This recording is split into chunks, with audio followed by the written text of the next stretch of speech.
안녕하세요. 소리중독입니다. 이번에 들려드릴 작품은 마크 트웨인 작가의 아서왕을 만난 사람입니다. 7번째 이야기, 멀린의 탑의 마술.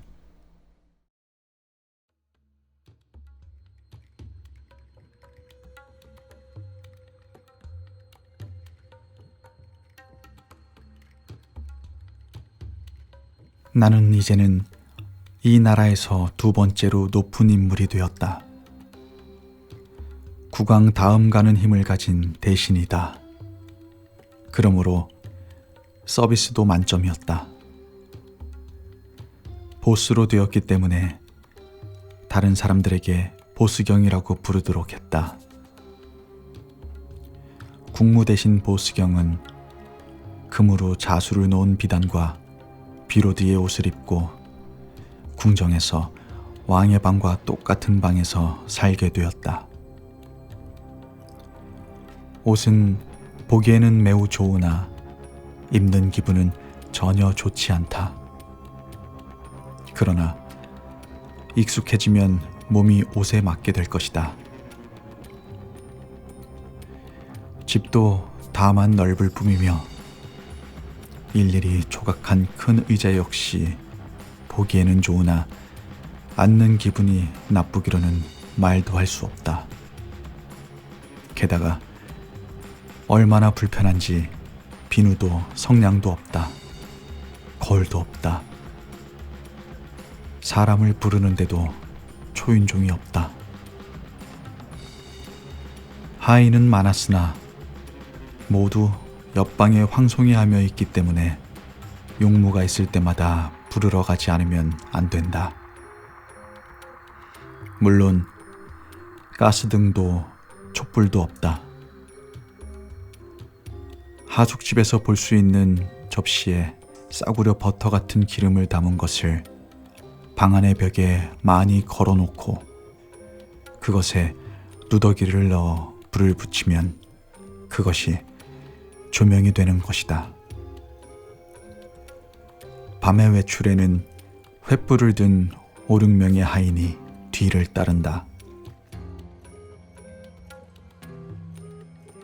책도 종이도 펜도 잉크도 없다. 놈들이 창문이라고 말하고 있는 것에는 유리 한 장 끼어 있지 않다. 유리란 놈은 시시한 것이지만 정작 없으면 참으로 귀중품이라는 것을 금방 알 수 있다. 가장 곤란한 것은 설탕도 차도 커피도 담배도 없는 것이었다.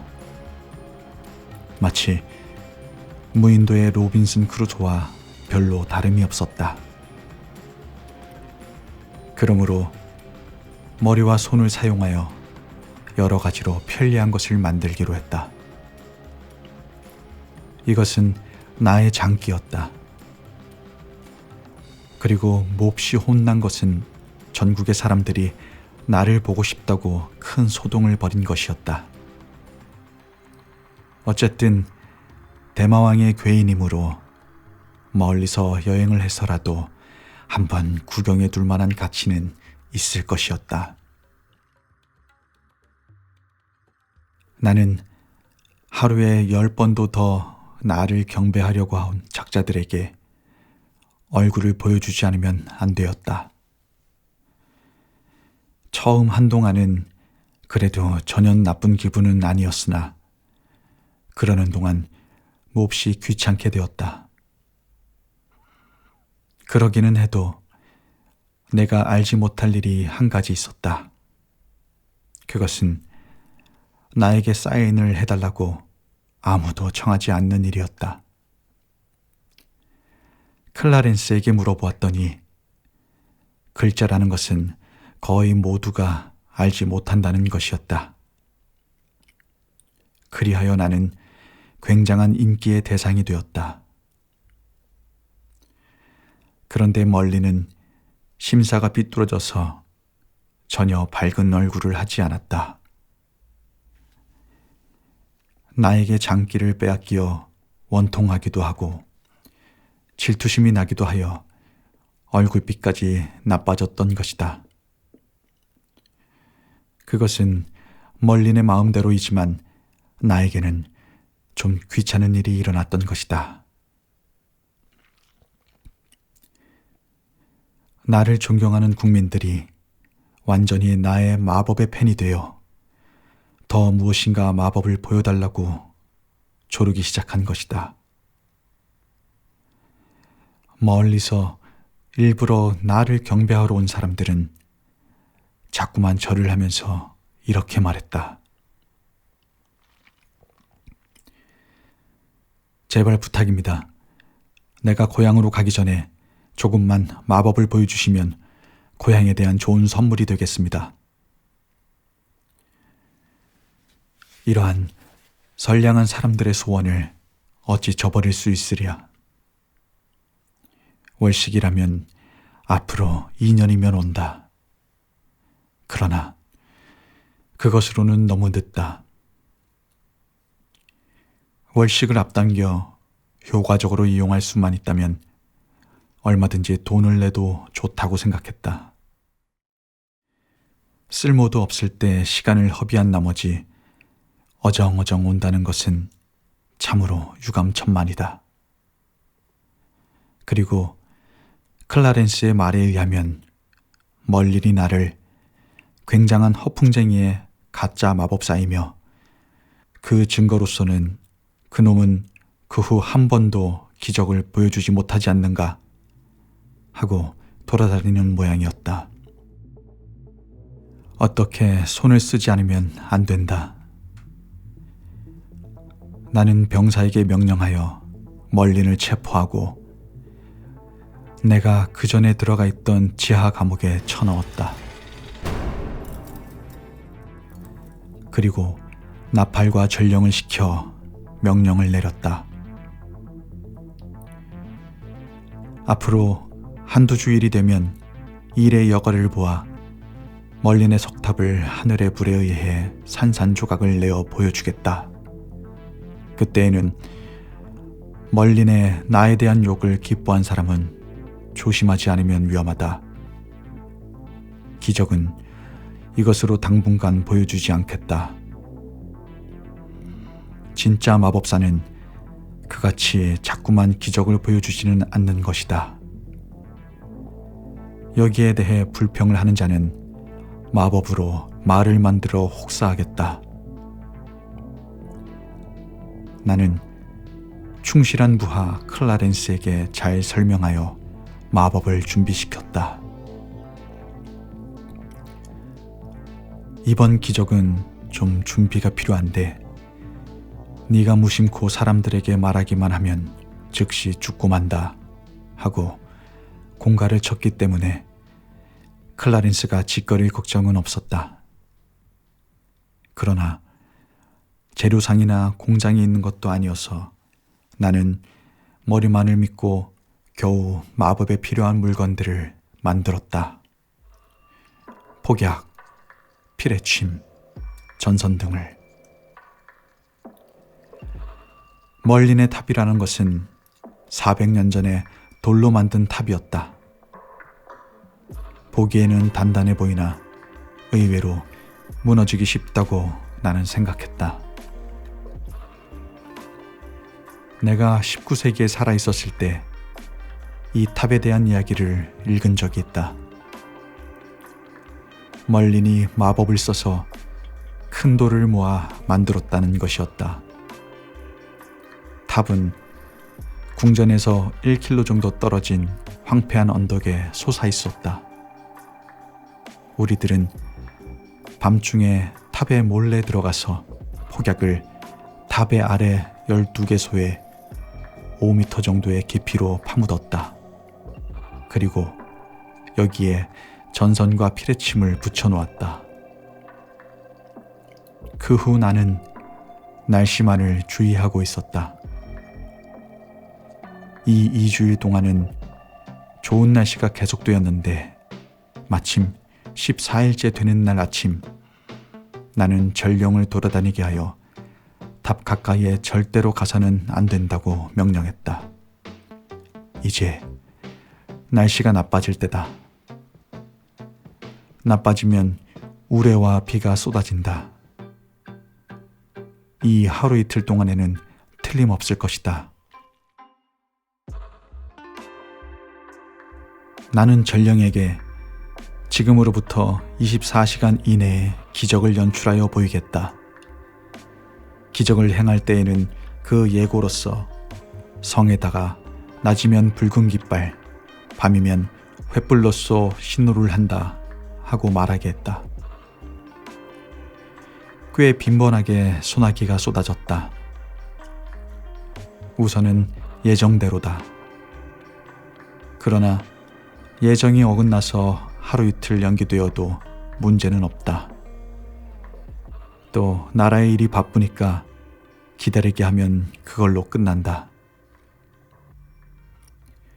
나라 안은 들끓었다.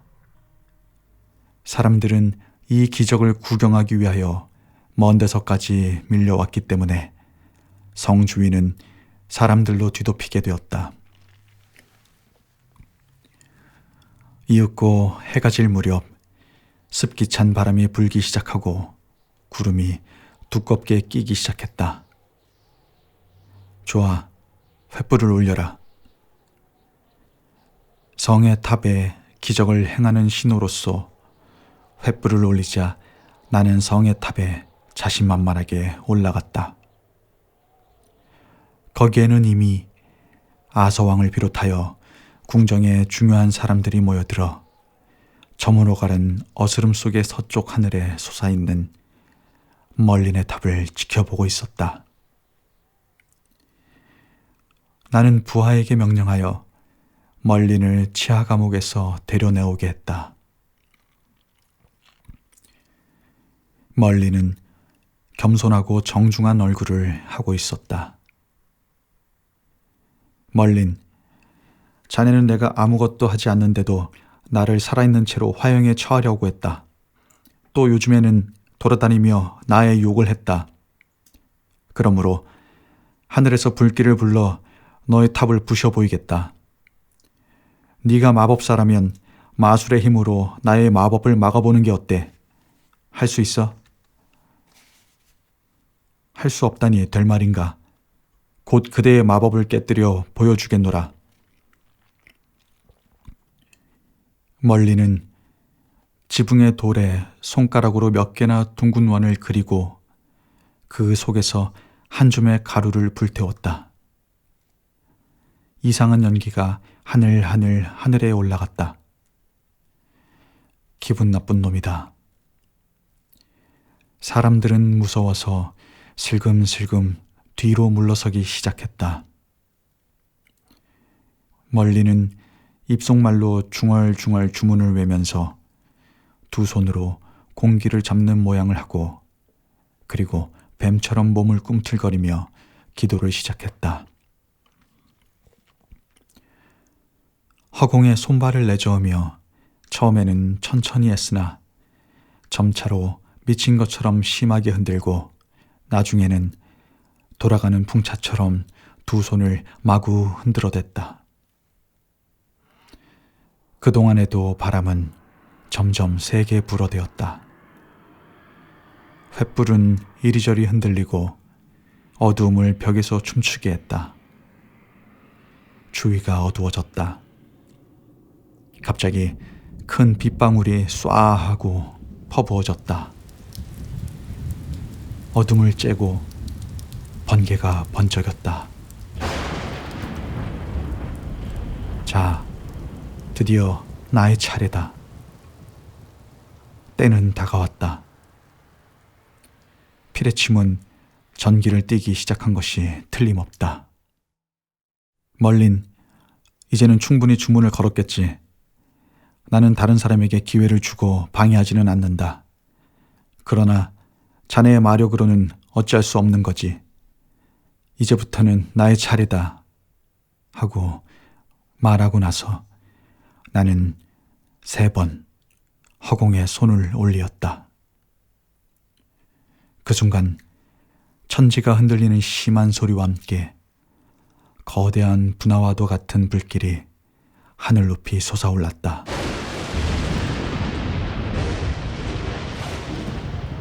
밤의 어둠은 대낮과 같이 밝아지고 멀린의 낡은 탑이 공중에서 갈라져 무너지는 모습을 똑똑히 드러나게 했다. 마치 이 세상의 지옥 같았다. 불은 또 갑자기 겁낸 사람들의 얼굴도 비치었다. 효과는 적중. 다음 날 아침 궁정 앞의 광장에는 마법의 효과에 겁을 먹고 거미 새끼가 흩어진 것처럼 도망친 수천의 구경꾼들의 수레바퀴 자리가 나 있을 뿐 강아지 한 마리 보이지 않았다. 아마 내가 다시 한번 기적을 해보인다고 해도 이제는 겁을 먹고 아무도 오지 않을 것이다. 멀린의 인기는 뚝 떨어졌다. 아서왕은 이 일이 있은 후부터는 멀린에게 급료도 주지 않을 뿐더러 멀리 쫓아버리자고까지 하였다. 그러나 나는 그것을 말리고 멀린의 낡은 탑을 부셔버린 대신 나라에서 새로운 탑을 만들어 줍시다 하고 말했다. 그리고 멀린에게는 하숙집을 하면 어떨까 하고 살아가는 지혜까지 가르쳐 주었다. 그러나 나 때문에 코가 납작해지고 싸구려 마법사가 되어버린 멀리는 외면을 하며 볼이 부어가지고 감사해하지도 않았다. 그만큼 창피를 당했으니까 기분이 좋지 않은 것은 당연한 일이다.